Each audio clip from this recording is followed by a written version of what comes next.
এখানে লিপিকা দেবীর বাড়ি কোনটা? এটা কেন? ও আমি বন্ধনের স্যার এই বাড়ি।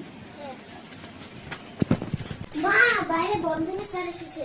কি বন্ধনের স্যার আসে? হ্যাঁ। টাকা দিয়ে ঘরে যে টাকা নেই, এখন কি হবে? ঠিক আছে, আমি বৌমা বলে দিও বন্ধন স্যারকে যে লিপিকা দিদি নেই। আমি লুকালো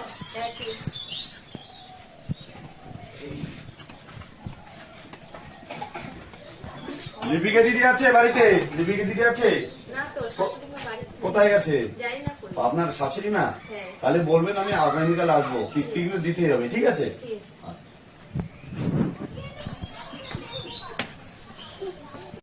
লিপিকা দিদি আছে বাড়িতে? কি হয়েছে? লিপিকা দিদি আছে? বন্ধনের কিস্তির জন্য এসছি।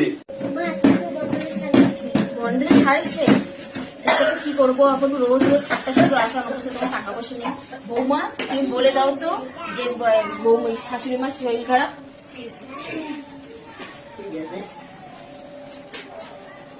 কোথায় লিপিকা দিদি নেই?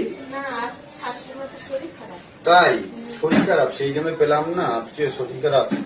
আচ্ছা আমি তাহলে নেক্সট ডে আসবো, ঠিক আছে? ঠিক আছে বলবেন, আমি আবার আগামীকাল আসবো। সেটা ঠিক বুঝতে পারছি না কি করি। আচ্ছা দেখছি।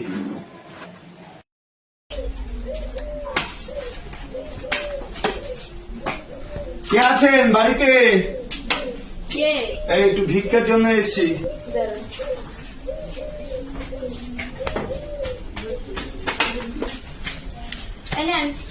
আর 10 টাকা দিলেন? আপনি তো বন্ধনের স্যার। কারণ আপনার তো শরীর খারাপ, আপনার বৌমা বললো, আমি দুদিন এসে ফিরে গেলাম। আপনাদের যে টাকাটা দেওয়া আছে, আপনারা কেন স্যারদের এভাবে ঘোরাচ্ছেন? এটা ঠিক আমার নয়। ভুল হয়ে গেছে, আমি এরকম করবো না। খবরদার এরকম করবেন না। আমি তাই আজকে ভিক্ষুক সেজে আপনাকে ধরার জন্য আমি এসেছি, মনে থাকবে? হ্যাঁ মনে থাকবে, আর করবো না। ঠিক আছে।